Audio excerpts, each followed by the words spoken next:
오늘은 질문 주신 내용으로 영상 제작해 보겠습니다. 질문 중에 한부모, 차상위 계층이신데 자동차를 추천해 달라고 하는 질문이 있으셔서 답변 드려 볼게요.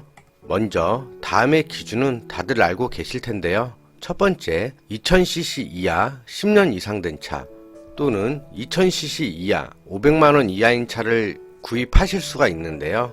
다음 기준에 맞지 않는 차량을 구입하셨을 때는 차량 가액이 100% 월 소득으로 잡히기 때문에 수급 대상에서 탈락되시는 건 모두들 알고 계실 겁니다.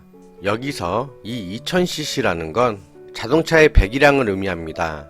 예를 들어 엔진의 크기를 의미하는데요. 차가 크면 클수록 배기량 또한 일반적으로 크다고 보면 되시고요. 자동차를 구입하실 때 가장 많이 걱정된다고 하는 부분을 보시면 바로 이 부분인데요. 10년 이상 되거나 또는 500만원 이하인 차라면 어떤 차들이 있을까요? 네, 그렇죠. 고장, 부품값, 고장과 차가 고장 났을 때 수리비, 관리비를 무시 못할 텐데요. 이 부분에 대해서 자세하게 설명드리도록 할게요. 먼저 브랜드별로 나누어 볼게요. 첫 번째 현대, 두 번째 기아, 세 번째 삼성, 네 번째 쌍용, 다섯 번째 쉐보레, 예전에는 대우라고도 불렸었고요.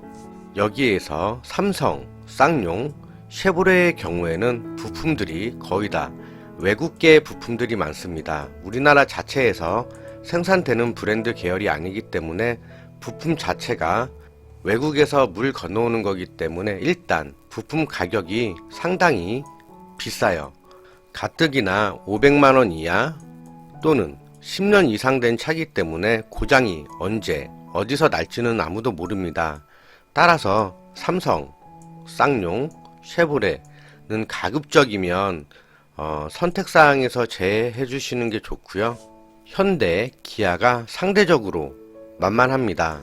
삼성과 쌍용에서는 경차가 나오지 않기 때문에 상관은 없지만 이 쉐보레에서는 스파크를 선호하시는 분들도 계십니다.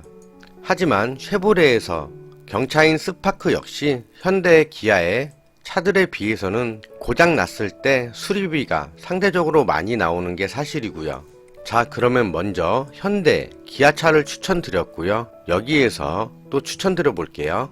그러면 또 고민하시게 되는 게 연료를 선택하실 적에 어떠한 차를 선택해야 되는지, 가솔린, 그러니까 휘발유 차냐, 디젤, 경유차냐를 문의 주시는 분들이 계신데요. 특징을 보면 가솔린의 경우 일단 부품 수리비가 디젤에 비해서 상대적으로 적게 나옵니다. 두 번째, 연비의 경우 디젤보다는 떨어지지만 최근에 디젤 연료 가격이 워낙에 비싸서 도찐 개찐이라고 보면 되시고요. 따라서 현재로는 부품비가 비싸고 가솔린 차보다 시끄럽고 연비에서도 매력이 없는 디젤보다는 가솔린을 더 추천드립니다. 그러면 간추려 본 결과로 현대, 기아 차 중에 가솔린 차를 말씀드리는 건데요. 대표적으로 기아의 모닝, 레이, NF 소나타, 아반떼 MD, K3가 가장 많이들 보시고 추천해드리는 차입니다. 경차 중에 모닝과 레이의 경우에는 최근에 수납 공간이 넓어서 레이를 선택하는 분들이 많이 계신데요. 레이의 차체를 보면 이런 식으로 생겼습니다. 바람의 저항을 상대적으로 많이 받기 때문에 모닝보다는 레이가 기름값은 더 많이 나오고요. 따라서 부품의 가격은 모닝이나 레이나 거의 비슷합니다. 고장률도 높지 않은 편이고요. 따라서 기름값을 생각하신다면 모닝을 선택하시는 게 좋고, 아니다, 우린 가족들도 타고 수납 공간이 많아야 된다, 기름값은 조금 더 나와도 하신다는 분들은 레이를 선택하시면 됩니다. 다음 NF 소나타도 많이들 타고 계시는 걸로 알고 있는데요. NF 소나타의 경우 2000cc가 아니고 1998cc입니다.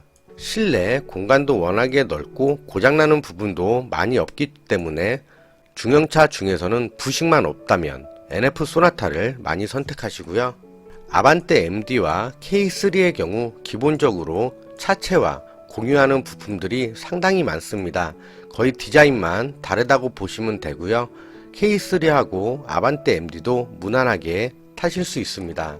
다시 한번 말씀드리지만 고장이 적게 나고 또는 고장이 나더라도 수리비가 적게 나오는 현대, 기아차 중 현재 연비의 메리트가 떨어진 디젤보다는 부품 가격이 상대적으로 저렴한 가솔린 차를 타기를 추천드려요.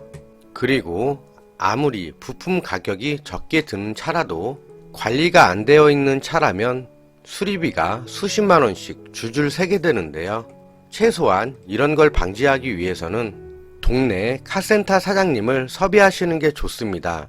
아시는 분이 없다면 지인을 통해서라도 꼭 섭외하셔야 해요. 중고차 매매상에서도 차의 성능 검사를 하지만 100% 믿을 수 없습니다. 일정 비용을 지불할 테니 카센터 사장님께 차를 가지고 가신 다음 사장님께 차를 한번 봐달라고 하시는 게 가장 정확하십니다. 차체가 녹슨 곳은 없는지 간혹 2000년 중반에 나온 차들은 차체 자체가 녹슨 차들이 꽤 있었습니다. 이런 것들도 보셔야 하고요. 타이어 같은 경우에는 많이 마모가 되어 있다면 당연히 바꾸셔야 하는데 타이어 가격이 만만치 않습니다. 네 짝 다 합치면 40만원이 넘어가는 경우가 허다하기 때문에 이것도 한번 보시면 좋고요. 다음에 엔진, 미션, 브레이크 오일 등이 잘 관리가 되어 있는지 보셔야 되는데요.